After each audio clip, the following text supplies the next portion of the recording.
Hey there guys, Rothbox here, and I'm super excited to tell you that I'm once again going to be a featured content creator for Commander Sealed. If you've never been to Commander Sealed, it's a charity event up in Rochester that's run where you get to open up 14 different booster packs, and then with the pot of 4, build a competitive Commander deck out of these packs, and then compete against each other in a big old tournament. It's an incredibly fun event. You're supporting different charities. In fact, I am very excited to be part of Team Trans Lifeline, once again, repping my homies. If you'd like to support me and support Trans Lifeline, please go to my donation link here. Also, if you'd like to attend Commander Sealed, then you can use my code ROTHBOX25 at checkout in order to get $20 off your ticket to the event. With that, let's get into the video. Hey there guys, so this episode is going to be a little different than normal. I was joined by my wonderful friend Zeb of the Cube, and we kind of got talking. Normally I do a little intro of the guest and I want to talk with them and just kind of chat and ask a few questions before we get into the games. Well, this chat went a lot longer than I anticipated. It was really fun to talk to him about cube design and just cube in general. And so I figured, why bother cutting it up in little tiny pieces when I can just do a little interview video. This was super fun to talk to him about. There is gameplay that will happen and come out in a future week because that was recorded afterwards. I figured I wanted to share this kind of impromptu interview with you. It was super fun to do, and he's an incredibly interesting person to talk to, especially about this kind of subject. So check it out. I hope you like it. And if you do like it, maybe I'll do some more of these in the future. This was kind of fun and didn't expect to do it, but here we are. So I hope you enjoy. Hey there guys, Rothbox here, and I'm super excited today to be here with my good bud, and you should know him from Playing with Power, the incredible, the wonderful Zeb of the Cube. How are you doing, my dude? I am doing, Andrew. I'm doing, man. How are you? Yeah, you know, that feels like a really good way to describe how things are right now. I'm doing. Dude, it's good, it's good. But you know what'll make doing into doing good, Andrew? Is it some cube? Oh hell yeah! No, we talked about this behind the curtains. It was at Chicago. Zeb just goes, "Hey, so we gotta draft Vintage Cube," and I was like, "Yeah, why are we not doing this?" And I'm so excited because as soon as we said this, basically we went home, and Vintage Cube was like, "I guess I'll come out as soon as you guys get home," and I was like, "Right? Okay, seems like fate's just like, do it, dude, do it, do it." All right, so. I always have to ask some questions for anyone I have on for the first time. So people know you as a CDH guy, you're an incredible deck builder, you're a very smart guy, but you're also, people kind of know you as a cube guy, but they don't know how deep that line goes. Yeah, can you tell me about some of the cubes you brought to Chicago? Because they were super interesting. Yeah, so I brought 3. Well, the first one, the one that I first developed, it's not the first cube I've ever made, but it's the first one that's really caught on and people have been having a lot of fun with, is my Commander Cube, where unlike normal cubes that are 360 cards or 720, this is a 600 card cube because it's split into 2 sub-cubes. There's the first one that's 120 cards deep, and that's the commander section of the cube. And then there's the other half that's 480 cards, and that's the deck cards portion of the cube. And the way it works is you're building a 60 card commander deck, so kind of like a brawl deck, out of all the cards you draft, and everyone starts by drafting a set of 15 can-be commander cards, and then they draft from 3 packs of 20 cards that can go into your deck, right? So the idea behind this was, I think literally it was either when or just before Commander Legends came out. I was like, man, I'm kind of disappointed in this because Commander Legends was a really fun idea that, in my opinion, was not executed as well as it could have been. Yeah, because one of my biggest issues with it was that the commanders were in the packs that you drafted, which sounds weird on its head because it's yeah, duh, they're going to be in there. But I didn't like how it locked you in because you were just okay, well, I got these really cool bomb mythics that are blue or green or something like that. But the commanders in my opening pack are the Prismatic Piper and one of those uncommon white one partners. Yeah. And so occasionally you'd open cool cards, and then your whole draft was just trying to find a commander of the right colors, and sometimes you couldn't, and you're just so half the cards I drafted are dead. Yeah. Most of the time you're drafting in order to hopefully get commanders of the colors that you need at the end. And then it makes it so the commanders don't even matter, because then you're just trying to force the colors. Yeah. So you're yeah, I'm going to take Prismatic Piper because I'm going red-blue, and I only found Malcolm. So Prismatic Piper is my red, and I'm never going to cast that thing. Yeah. Right? So I didn't like that, but I liked the idea of, hey, they're packed to 20. You draft 2 at a time. It speeds up the draft. It allows you to like have more cards in the draft. Okay, let's do it. Yeah, so I made it so that you draft commanders first. You get 15 can-be commander cards that can also go in your deck. And then you draft the deck cards, and you get 75 cards total. You make a deck out of it. It's like, all right, cool. But yeah, that's my pride and joy. That is the Commander Cube. A lot of fun. Everyone loves it. I will shout it out. If you've never played it and you're at an event where Zeb is running this cube, go out of your way to try to play this out. It is one of the most fun experiences you will play. I put this on a high pedestal. I love cubes. Your cubes is like the most refined, well put together cube, and Alan Mental Misplays cube is like if you just want to throw the rules out of like out the window. But like they're just so much fun. It's the most fun 2 hours of playing Magic you will have. Like the full experience of drafting into the gameplay is so good. Yeah, I really pride myself in it. The one issue that I've always had with my own cube, with the Commander Cube, is that it's a bit rules dense, because I've added in like 8 like house rules essentially to make to make it so that it works the way I want it to.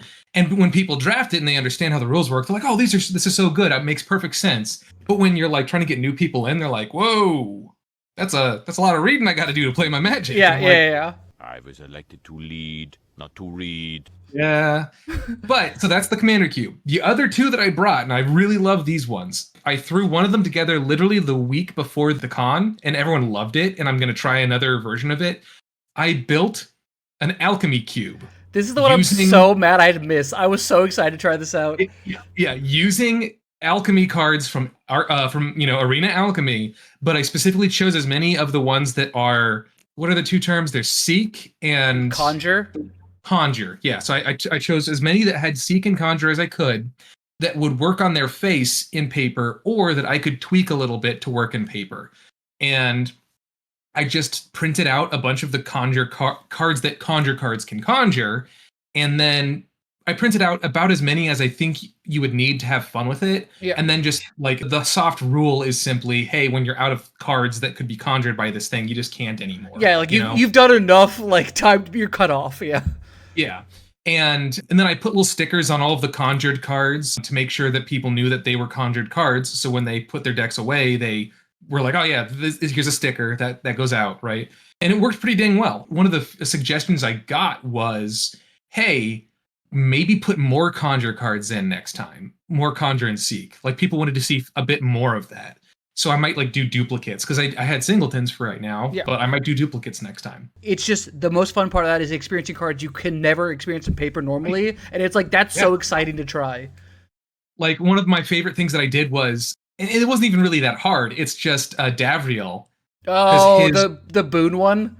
Yeah. So the black planeswalker, he has you take a boon and then you have to take a curse. Yep. And so what happens is when you use the ability, you shuffle 8 cards of his boon deck and you reveal 3 of them and you choose one. Then you shuffle the 8 cards in his curse deck, reveal 3 of them, choose one. And then you take whatever effect each of those has.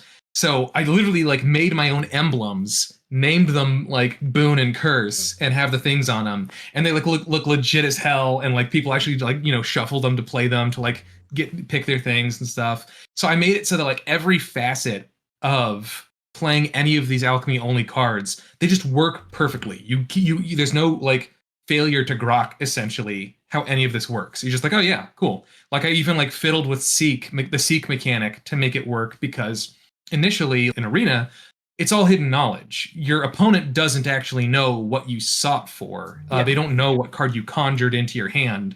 And so I was just like, in order for this to work, it's all open information. This all has to be known the second it happens. Otherwise, your opponent doesn't know whether you actually conjured the card that you said you did into your hand or something like that, right? And so I made Seek just Cascade. It's just like, when you seek through your deck for a card of a certain criteria, let's say a land. The way it works in paper is you simply shuffle your deck to make sure that you haven't stacked it, and then you flip top until you hit a land, because that's meeting the criteria. And then you put the rest of them on the bottom in a random order. I believe it's actually Discover, not Cascade. Discover lets you put the card in hand. And boom goes the dynamite. Fine. Sorry, I just have to be annoyed. I'm sorry that I'm showing my age.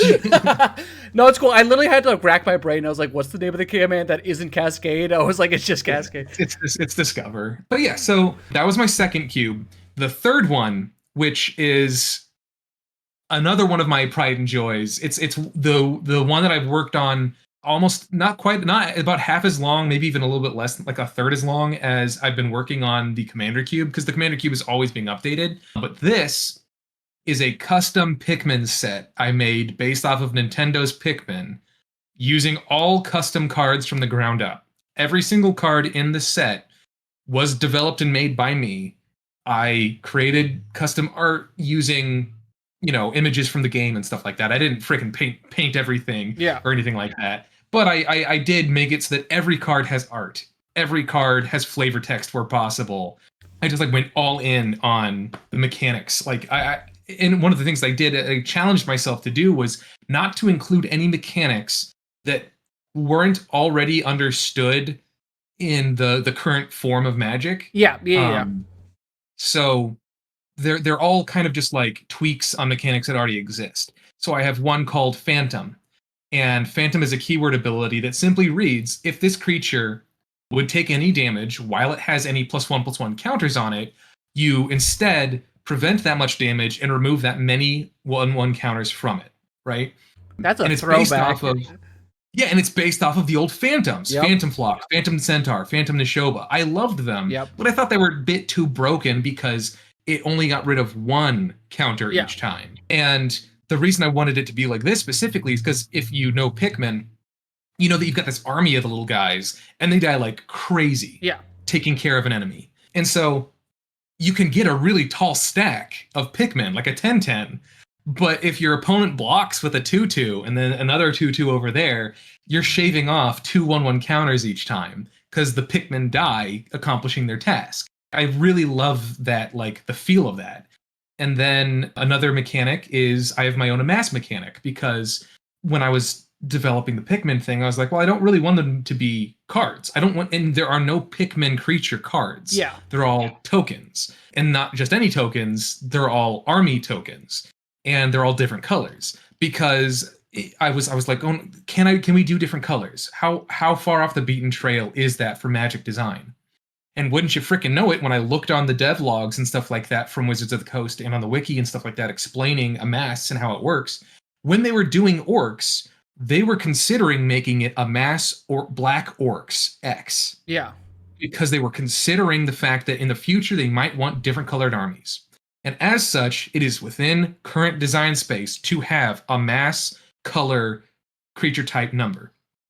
And so my amass mechanic, for the most part, it's just a mass, but I change it up a little bit in order to be more Pikmin flavored. It's called Pluck now because you're plucking them out of the ground and they, come up. And it ties into the other half of that kind of mechanic called Plant in the set, where you plant Pikmin and they become little seedlings that are a creature token that you can sacrifice later to pluck because you're plucking them out of the ground.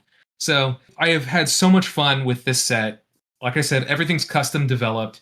I've balanced it over and over again. I think it's finally at I wouldn't say perfect balance, but very, very good balance. I've had multiple people draft it now at every con I've been to with it over the last 2 years, and everyone loves it. I'm just really proud of that, and I've had a lot of fun with it. Yeah, so that one I got to test out with Maeve, who did the art for this channel. We played a game. I am not the biggest Pikmin expert. I played, I think, Pikmin 1 for a bit when I was in high school. Mm-hmm. And so, I know the general concept a little bit, but we were playing the game, and how easily it is to pick up, how easily the mechanics are to understand, and just kind of go, oh, I played Magic. This is just this. This is just a variation of this. And it's so simple and fun. I think I played the blue-white legendaries, the different spacemen, Olimar and everyone, and Maeve destroyed me with the Pluck deck. There was one person, I believe he was nerfed 4 times, or 3 times at that point, and it was nerfed further after that because the card was insane. Yeah. So I'll speak to that really quick. So there's one creature that was really fricking up the balance. And I'm very glad that I had the opportunity to see how busted it was over and over again, trying to get it to where it was supposed to be. Because, I think that every developer, whether you're like developing Magic cards, anything else, like when it comes to game balance, you really should actually have moments where you see how grossly overpowered something you've made is and work to fix it. And you're not going to get it right the first time. So I had a creature called Fozbat that is 1 and a black for originally a 2/2 that read, when it ETBs, you do the Squadron Hawk ability. So you find 3 more of them if you want, put them in your hand.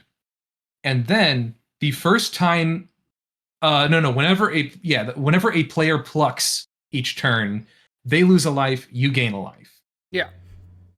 So in its first form, turned out was incredibly busted because you essentially go, all right, so I'm going to play this on my second turn, get another one on turn 2, on turn 3, and get another 2 on turn 4 if I'm playing on curve.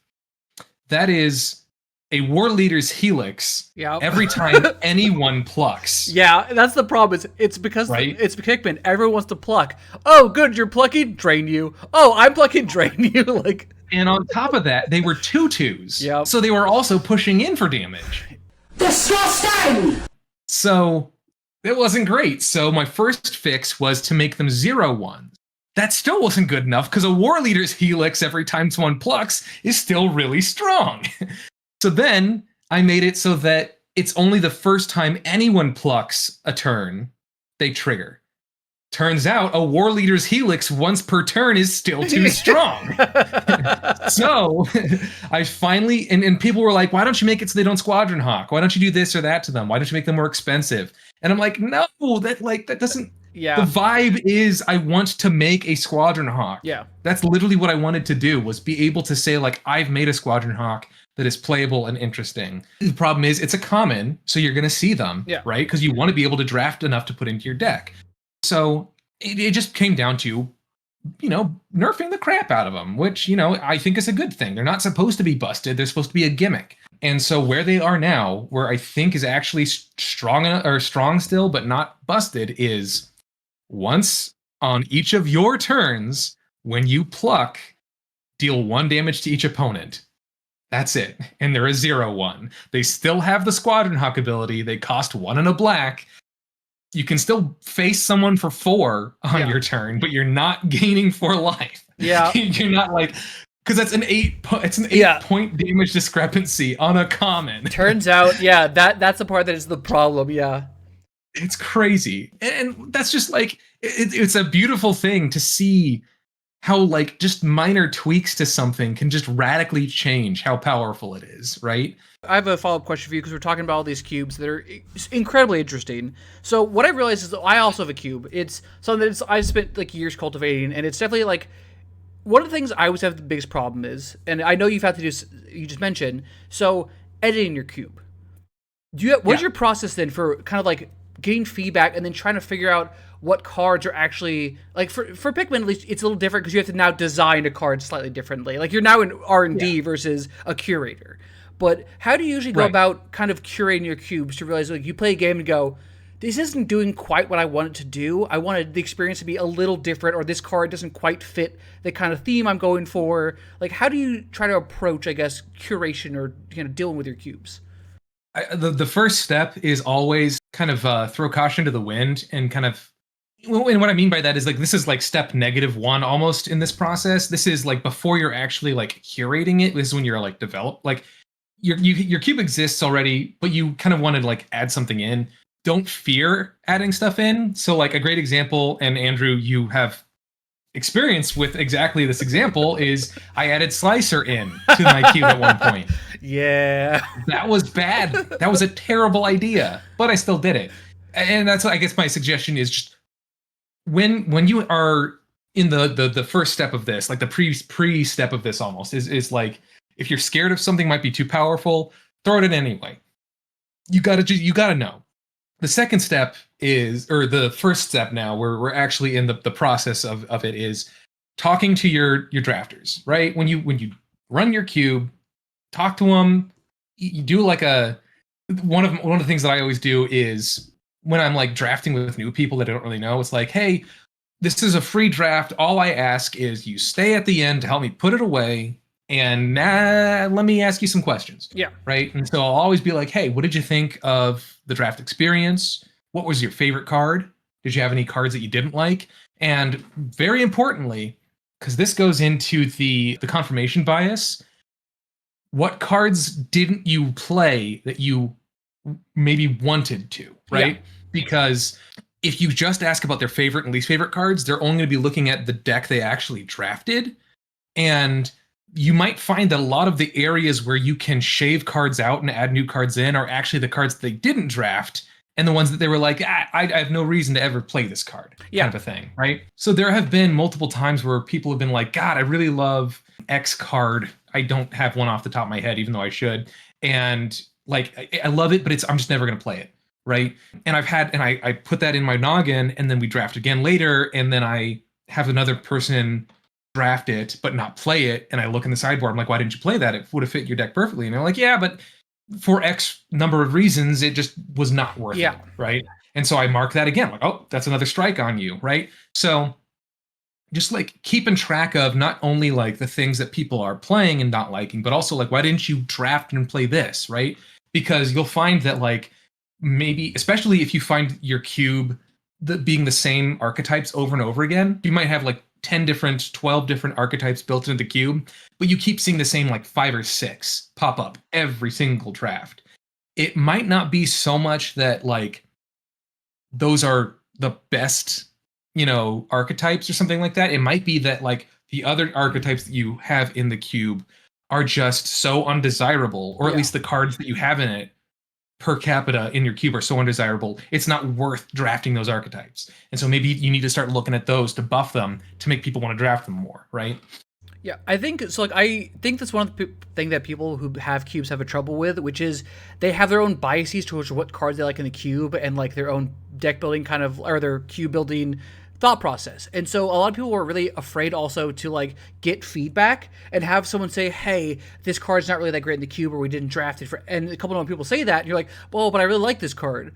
Well, if 4 people are saying you don't like it, it's not good in the cube, it's not being personal. It's okay to put that card aside and maybe put it back in later, or buff up the thing that card's trying to do. But I think actually being willing to listen to feedback is the biggest thing for building cubes, because a lot of people surprisingly are not happy with that. They don't like it. They want to just be like, this is my cube, I built it, it's done. You're like, no, like it's never quite done. You think it's done? That card you put in there is your 300th card. Guess what? It's a bad one.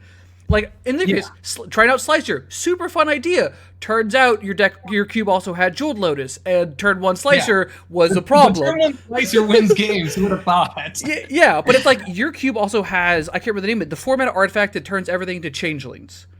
And it's a card that's very weird, but in your cube is super fun. And it's a card that like works in your cube because you have just a couple cards, or at least to me, were like that are like very archetype specific for like creatures, and like you're able to find ways to link them together. There's certainly some cards that like are unusual, and I would say are not usually in a lot of other cubes, but like if they're supported well, that's okay.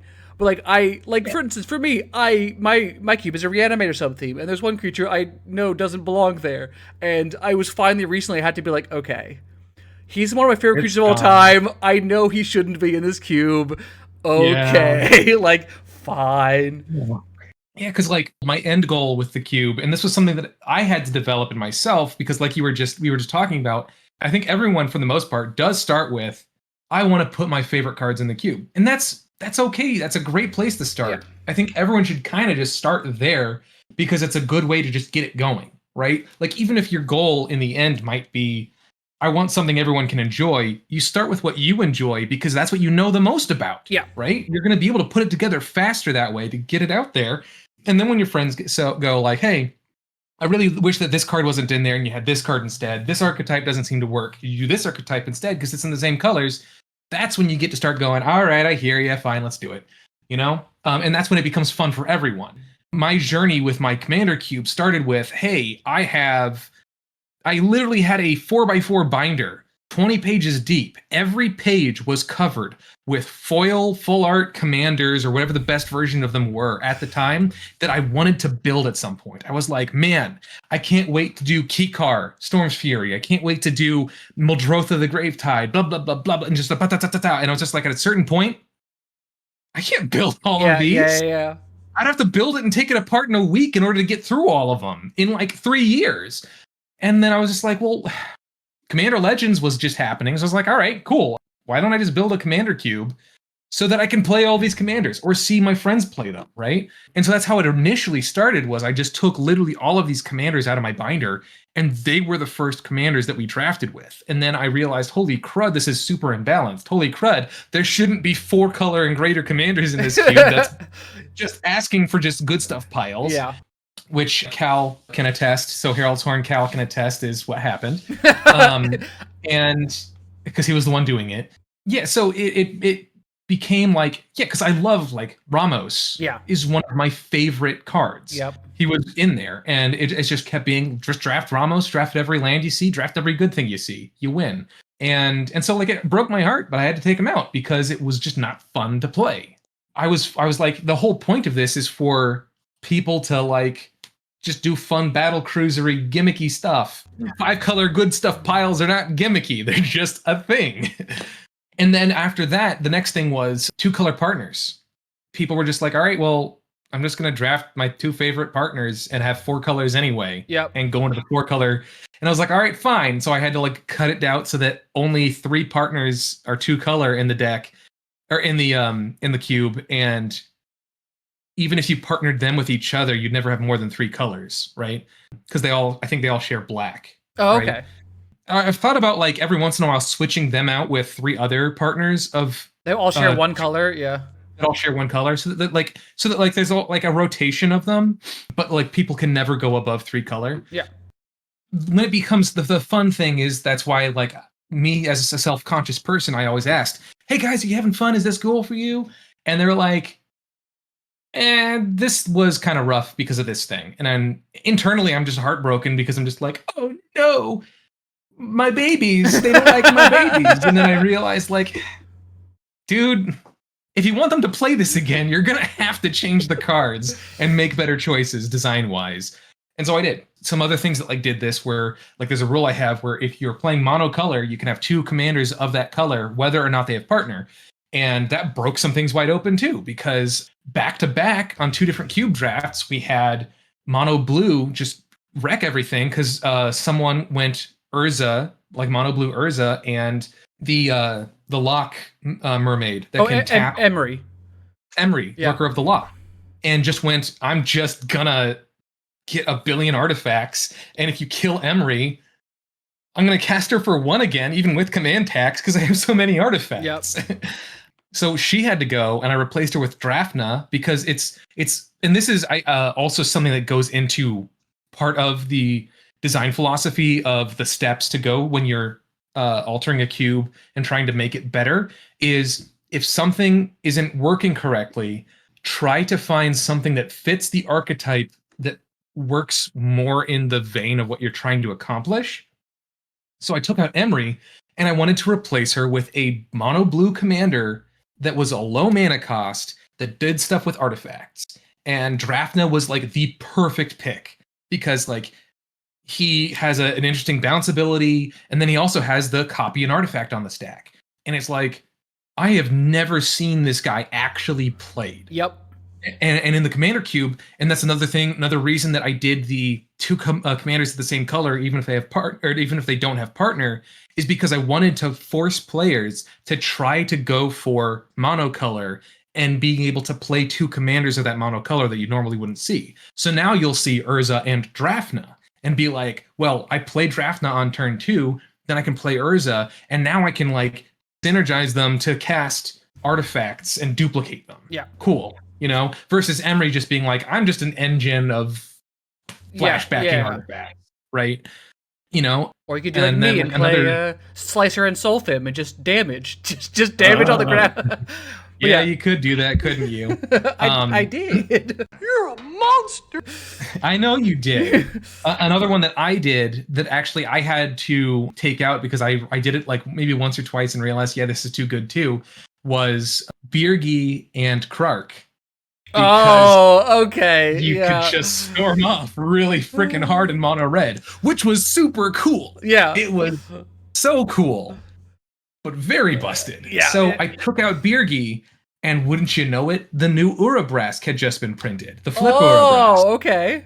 So I jammed him in there, and he fits almost. He's the exact same archetype, but he's different. He's not just, I'm gonna gain you red mana every time you cast a spell. It has to be an instant or sorcery, and he has the other facet of, I'm my own archetype. I do some weird ass stuff. I can turn into the Saga and do other things if I want to, right? So now drafters have like the backup option instead of just going all in on Birgi. Just like, I'm literally only using her as a way to get mana, right? Now you have Urabrask, who doesn't get you as much mana, which slows the deck down on purpose. He costs 4. He comes out a turn later than Birgi did, which is good for, the meta.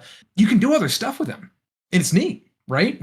A lot of it comes down to, being open to talking to your drafters, asking them how they felt about things, looking not just at the decks they draft, but also what they don't draft, and feeling out what causes the cards that you don't have drafted often to be undesirable, and ways to make them more desirable. And then when it comes to balancing things, and this goes both for making things stronger and weaker, is finding things that are in the same archetype that do something on like a different axis, right? Like literally the only way to know if this works is to just play, right? Yeah. You've just got to test it out, All right, so I have one last question for you. So there's a lot of people I know who always talk about wanting to build their own cube, but it's kind of a daunting process.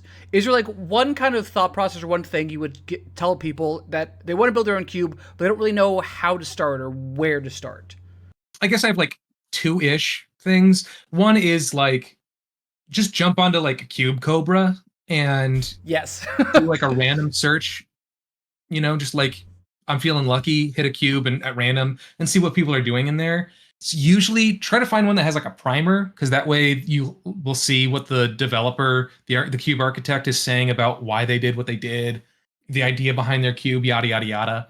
That's like the one you can immediately do before even like thinking about anything, right? But when it comes to like thought process, I'd say if you don't already have an idea of what kind of cube you'd want to build, maybe sit there for a quick second and think like, what's my favorite, what do I love about Magic, right? What is my favorite thing? Or what is a mechanic that I'd love to see done again, or not done again, but I'd love to be able to play again that I don't get to play very often, right? And use something like that as a jumping off point. So for instance, maybe you either never got the chance to or really like conspiracies, right? Yes. Well, they're like mainly a draft thing. You can only do them in a draft. Maybe your cube should start with conspiracies as their base. Okay, well, what goes good with conspiracies, right? So maybe look through the list of conspiracies and go, all right, what synergizes with these? Let's think of some cards that go with the one that sits in the command zone and makes things cost less. Well, maybe I'll have like an entire archetype of just like cost reduction. Maybe every color has a cost reducer creature or two in it, right? Just as a gimmick, just like a thing in there. It's not a true archetype that spreads, that you go into just doing that, but like that's a flavor of the cube. All right, and then like you just kind of like have branching off, kind of like spiderwebbing ideas that just keep cascading off of that, right? And like maybe like write them down or something like that. Do like a storyboard or whatever the heck to figure it out, and then just get cards. Like start with the cards that you have. Obviously, don't just buy new cards thinking that you might use them in the cube and then you never do. Yeah. But look at the cards you have, right? And even if you don't think you're going to ever use it in a cube, look at a card and just go like, what would this do in a cube, right? And then look for like connections to other cards. Again, these aren't cards that are specifically going into your cube, but you're just trying to learn how to make the connections to make an archetype, to put them in, so that later on, when you maybe have a better idea, a more cemented idea of like, okay, this is what I want my cube archetypes to be. This is the meta of the cube. Then you can go, all right, enchantments. I'm gonna get, Mesa Enchantress because there's an Enchantress, draw thing. Well, what goes all right with that in a way that isn't like too overly busted and won't just make everybody go for enchantresses? Well, maybe make it so that like, I don't know, all of the enchantments that are auras that go on creatures are like a Celestial Mantle, where you have to have an enchantment on them already, or are really lame unless you have other enchantments, like the what is it, Ancestral Mask, right? So like there are neat things that you can do to think about stuff like this. Like it's a lot of it is just like theory crafting, just sitting there and just thinking about cards that you might want to have in there and finding connections, right? Then you got a big pool of all of these cards that connect them, and that's when you start sifting through all of that and going, all right, that's not good enough. We'll try that one. That's not good enough. We'll try that one. You know, that's the big thing, you know, is just jumping into it. Because like once you've started, it's pretty easy to get like a 360 card cube list, right? You'll probably end up having like a 450 or something card cube list. Trimming's the hardest part, yeah. Yeah, and then you're gonna have a little bit of a hard time, cutting it down. But you just move that stuff into the maybe board, get to 360, and then that maybe board is stuff that you go, this card over here inside the main cube didn't work. Let's try that thing off of the maybe board. You know? Hell yeah! All right, well, are you finally ready to draft some Magic? I've been ready my entire life. Let's get some vintage cube on.